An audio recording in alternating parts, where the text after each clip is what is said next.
Alrighty, folks, welcome to the program for Thursday, June 19th, 2025. Happy Thursday to you. Weekend's right around the corner. We're just about there. And if you're joining me for the first time here today, my name is Brock Page. I've been dishing out free sports picks on YouTube since 2016.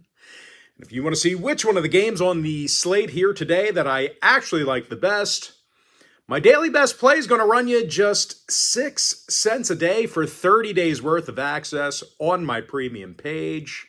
I currently have over 2,600 members who are signed up and active on my premium page right now. And with that, we're going to jump into some free content. Going to take a look at this Twins-Reds matchup, 12:40 Eastern first pitch.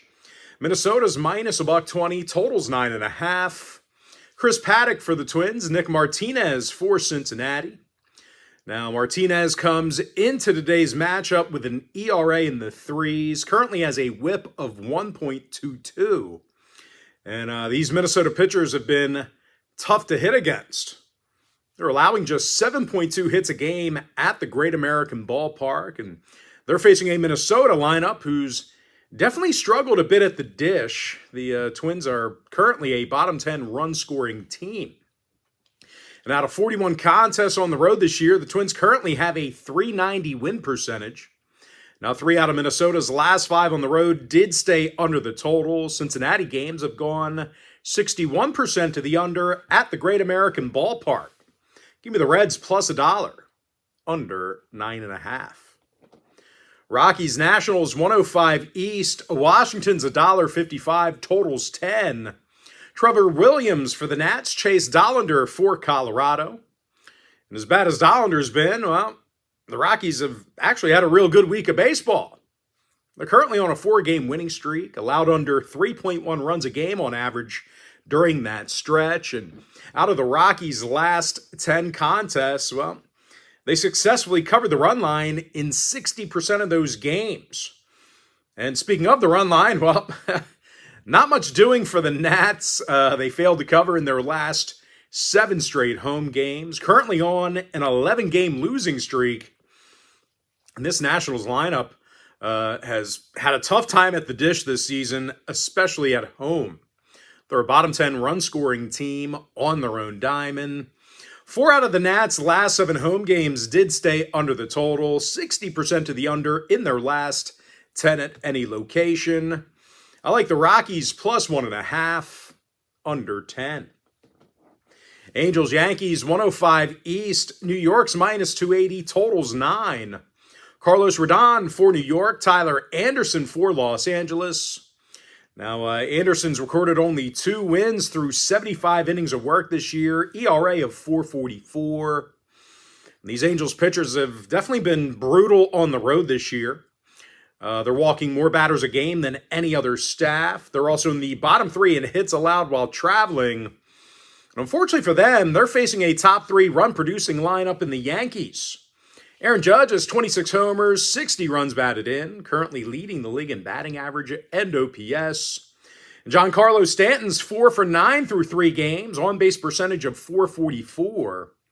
I like the Yankees minus 1.5, over 9. All right, Pirates-Tigers game 1. That'll be a 1:10 Eastern first pitch. Detroit's minus 325, total 7.5. Tarek Skubal for the Tigers, Andrew Heaney for Pittsburgh. Heaney's just 3-5 on the year, not getting a ton of run support. The Bucks have a bottom 3 hit-producing lineup, and they're taking on a Detroit squad who's been tough to hit against at Comerica Park. They're in the top 5 in fewest runs allowed at home. And starting pitcher Tarek Skubal has been a big contributor to that. 7-2 record, ERA of 1.99. When it comes to the total, 4 out of the Bucks' last 5 road games did fall under the number. 8-2 to the under in their last 10 at any location. I like the Tigers minus 1.5, under 7.5 runs in game 1. All right, next game, Cardinals White Sox game 1, 2:10 Eastern first pitch. St. Louis is $1.40, totals 8. Eric Fetty for St. Louis, Sean Burke for Chicago. And as bad as the Sox have been this year, well, they are doing a decent job covering the run line. Out of Chicago's last 10 contests, the Sox covered in 60% of those games, and oddly enough, the Sox have covered in 60% of their contests at Rate Field this year. And they're facing a struggling Cardinal team who lost 7 out of their last 9. Pitching staffs certainly had their issues. The Redbirds are in the bottom 10 in hits allowed, second to last in strikeouts per game on the road. Now, total-wise, 3 out of Chicago's last 4 at Rate Field got over the number. I like the White Sox plus $1.20, over 8 in Game 1. Brewers Cubs, 220 East. Milwaukee's $1.20, totals 8. Jacob Mizorowski for the Brewers. Jamison Taillon for Chicago.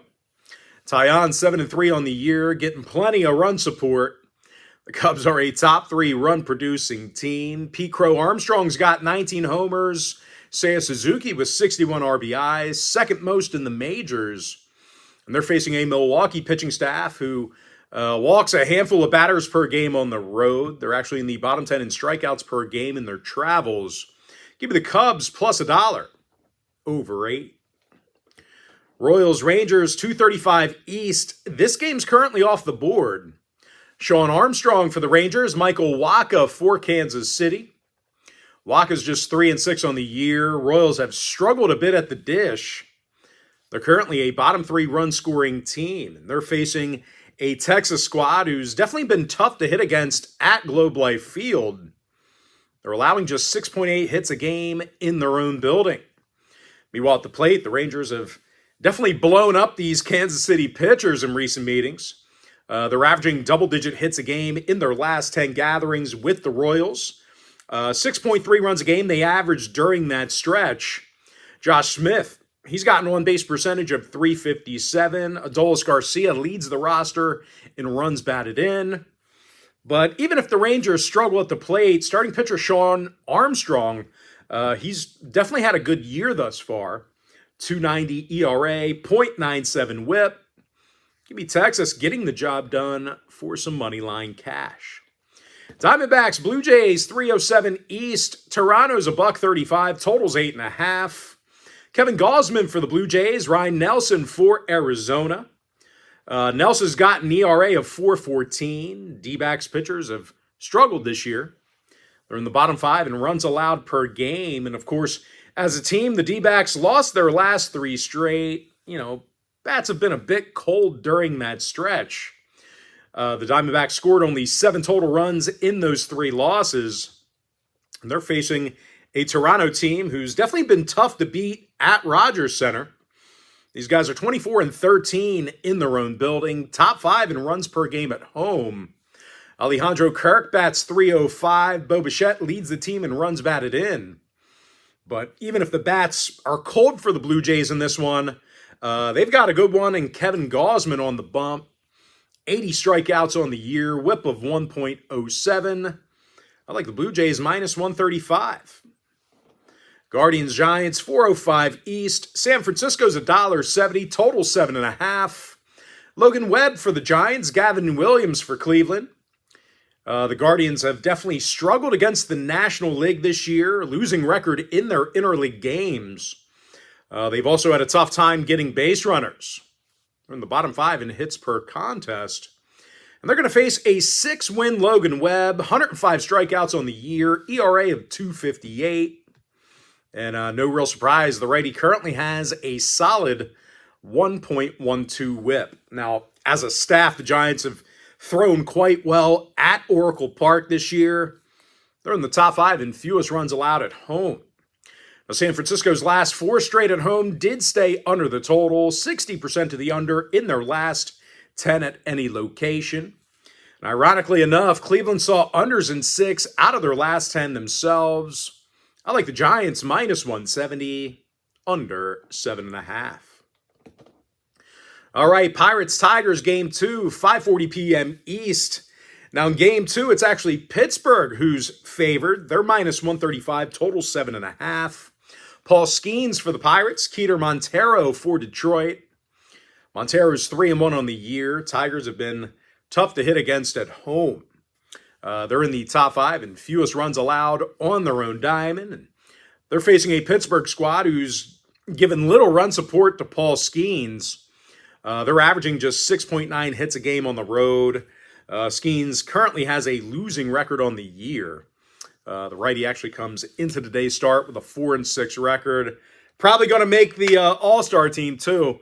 But great year, great numbers, but just can't get the W because the Pirates can't get base runners. Now, 4 out of the Bucks, the last 5 road games did fall under the total. No real surprise there just because of the lack of run support.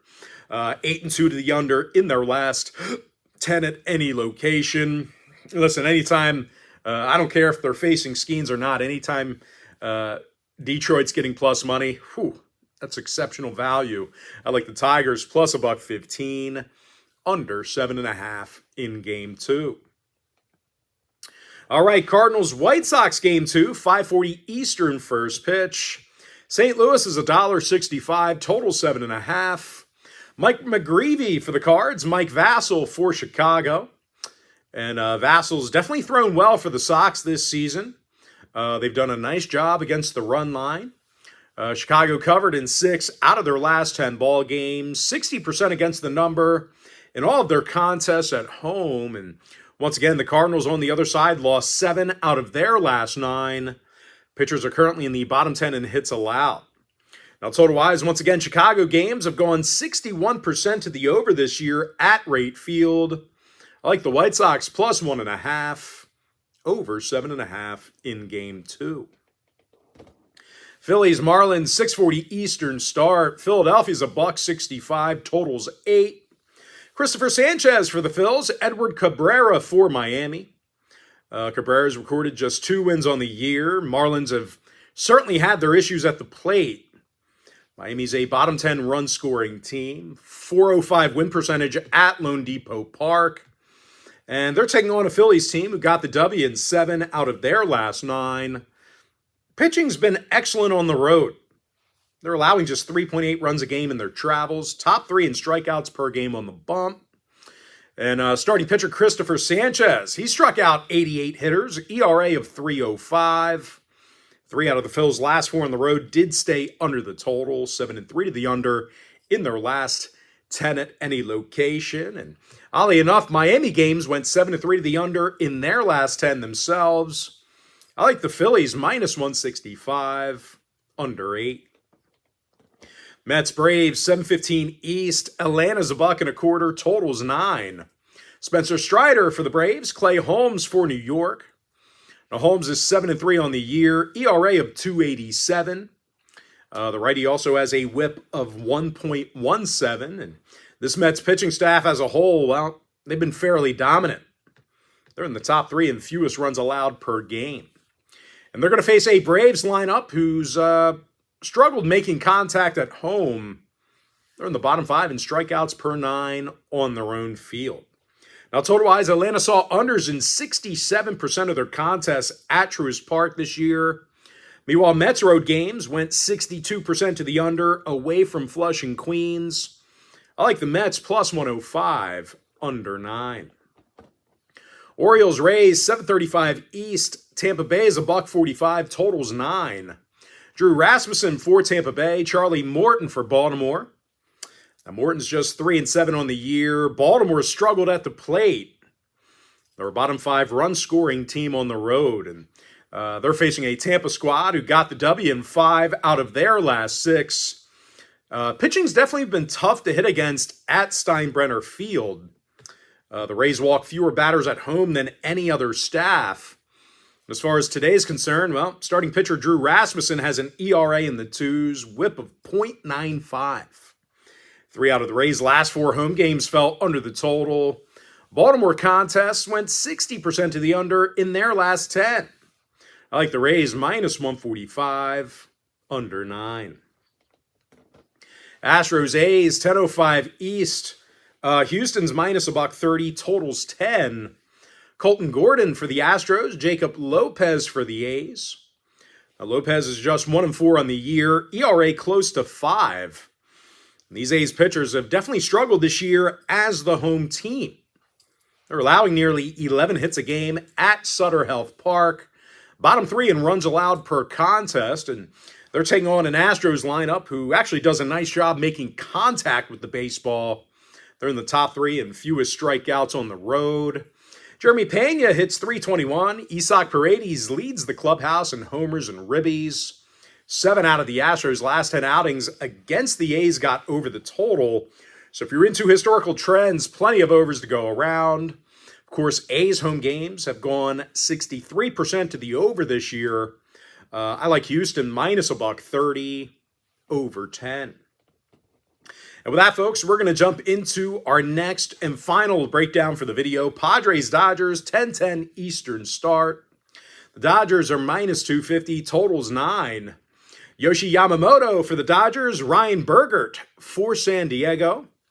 And as good as Bergert's been, well, the Padres have struggled getting the W recently. San Diego lost 6 out of their last 7 games, having a tough time in their divisional road games.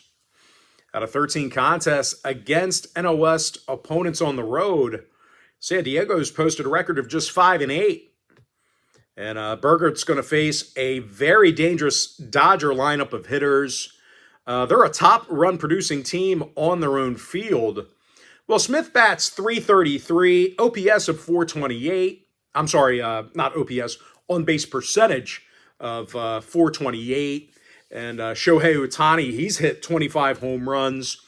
OPS in the thousands. Now, 5 out of the Dodgers' last 6 home games got over the total, 8-2 to the over in their last 10 at any location. Meanwhile, Padres games went 60% to the over in their last 10. I like the Dodgers minus 1.5, over 9. And with that, folks, now it's time for our quick pick recap. Give me the Reds plus $1, under 9.5. Rockies plus 1.5, under 10. Yankees minus 1.5, over 9. Tigers minus 1.5, under 7.5 runs in Game 1. White Sox plus $1.20, over 8 in Game 1. Cubs plus $1, over 8 runs. Give me the Rangers getting the job done for some money line cash. Toronto minus $1.35, getting the job done against the Diamondbacks. Giants minus 170, under 7.5. Tigers plus $1.15, under 7.5 in Game 2. White Sox plus 1.5, over 7.5 runs in Game 2. Phillies minus 165, under 8. Mets plus 105, under 9. Tampa Bay minus 145, under 9 runs. Astros minus 130, over 10. Give me the Dodgers minus 1.5, over 9. And with that, folks, that's going to do it for me. Don't forget to check me out on my premium page. And just a friendly final reminder, if you do end up getting a membership here today on my premium site, you're going to get access to that membership every single day for the next 30 days. And as an added bonus, you're also going to get access to all of my cheaper memberships during that time frame, absolutely free.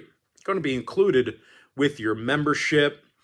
That's why I always tell folks, that Gold Club package, it's a full access, all-inclusive membership. Gives you access to every single premium selection of mine, every single package, every single day for the next 30 days. But most importantly, folks, got to thank you for joining me right here on the free video. Really hope you enjoyed all this great free content, all this great free information. And with that, folks, happy Thursday to you. Best of luck to you.